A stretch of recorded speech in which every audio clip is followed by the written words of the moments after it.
The longest medieval cathedral in the world, Winchester, is 170 meters from end to end.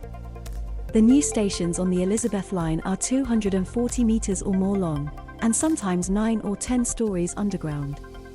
And these are only the most visible manifestations of the vast volumes hollowed out of the London soil to achieve an underground railway bigger and faster than any before, of what was at one point the largest transport engineering project in Europe, decades and billions of pounds in the making, a system more technologically complex, says its chief executive, than any outside China.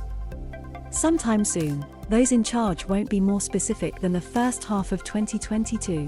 10 of these stations on the central section of the line will open. Another, Bond Street, will open a little later. To visit them now and ride the distance-shrinking trains, as I did over the past 3 weeks, is eerie and impressive.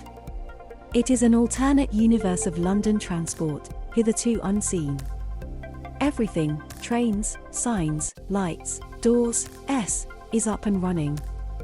It's just that there aren't yet any passengers. It is as if you took a traditional underground line and pressed a 3-dimensional enlarge button. The trains will carry up to 1,500 passengers, which is nearly twice as many as, for example, the Piccadilly line, at rates of up to 24 trains per hour. At Liverpool Street, the platforms extend enough to reach what, in the old money of not supersized tubes, is a wholly different station, Moorgate. To return to the Central line after the Elizabeth line feels like Alice in Wonderland after she ate her enlarging cake. When the line is fully joined up and operational, in 2023, we're told, its 73 miles of track, 26 miles of it in new tunnels, will run uninterrupted east-west, across the capital and beyond. It will go from Reading in Berkshire to Shenfield in Essex and Abbeywood in southeast London. To return to the cramped old Central line after a visit to the Elizabeth line is to feel like Alice in Wonderland after she ate her enlarging cake. This megalopolis of engineering currently lies there, pristine, unspotted by gum or pigeon, with its 319-ton trains gliding quietly through every few minutes, empty, so that those operating the system can familiarize themselves with the choreography of all that heavy metal. Electronic indicator boards announce they're coming with white digits, a notch classier than the orange ones on the old tube. Double layers of doors, there being a glass wall between platform and train, swish open and shut. Farringdon Station. John Zammit Crossrail Limited. The coming of the Elizabeth line, formerly known as Crossrail, has long been a background hum. Its opening was formally promised for 2018, then 2019, then sometime between October 2020 and March 2021. But few appreciate the scale of its potential impact. London's underground railway network, which has been growing in fits and starts since the 1860s, is about to expand by 10%. The line will in effect make the city bigger, putting an additional 1.5 million people within 45 minutes of central London. It will run through some of the poshest and poorest places, Bond Street in the West End and Custom House, Newham, in the east. It will take half an hour to get from the centre of the capital to Heathrow. The line sprinkles real estate fairy dust everywhere it goes. Woolwich, the military and ex-industrial district of southeast London, whose connections formerly consisted of buses, sluggish trains, and a quaint but cumbersome ferry across the Thames, now finds itself 15 minutes from the City of London. Here sprout the towers and blocks of a 5,000-home development by the Berkeley Group. Through the centre of the city, high-specification office buildings and apartment blocks are blossoming, in places fertilised by the underground engineering.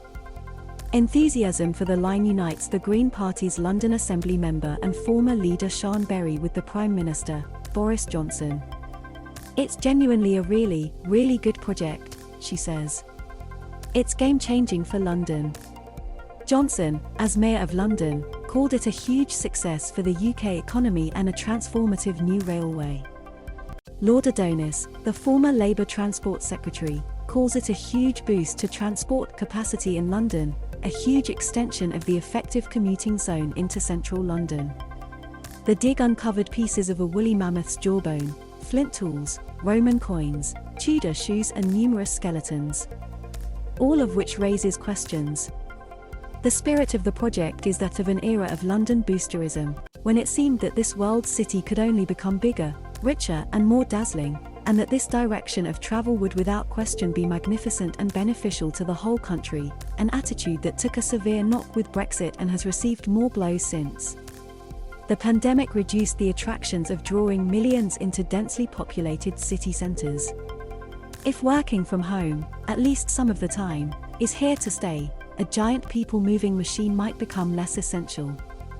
Transport for London faces a post-COVID-19 funding crisis, inauspicious for the opening of such an ambitious work. The effects of the Ukrainian conflict and of sanctions on Russia, economic and otherwise, remain to be seen. It's worth asking whether giant projects such as the Elizabeth Line are the way of the future. It has cost £18.25 billion, and it is 33 years since it was proposed in its current form in something called the Central London Railway Study. It can take a generation, in other words, to make something such as this happen.